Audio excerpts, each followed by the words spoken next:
Suwon bate ijekno kabar sepasar.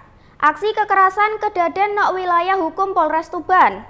Mergo nyilak sepeda motor, wong lanang sing ijek keitung nom dikeroyok ambek papat kancane sampai ngalami catu nemen.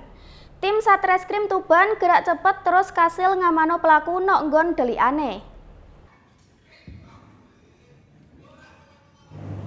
Yoiki detik-detik papat wong nom sing inisiale HS, EYP, RME ambek bocah sing ijek nok ngisor umur MBA sing ngeroyok wong lanang inisial RTM nok Desa Sidoasri, Kecamatan Kenduruan, Kabupaten Tuban Setu bengi.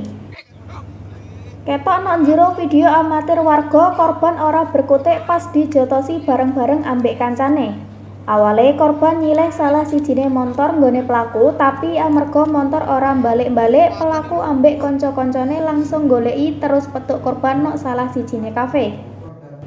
Tukaran wis sempet dipisah ambek sing jaga kafe, tapi pelaku justru nggawa korban nok lapangan bal-balan Desa Sidoasri.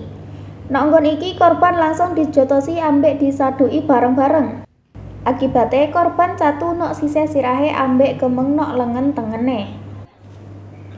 Ora butuh waktu suwe kanggo polisi ngungkap kasus iki. Lewat laporan korban ambek bukti rekaman video, Satreskrim Polres Tuban ngringkus pelaku nok wilayah Jatirogo.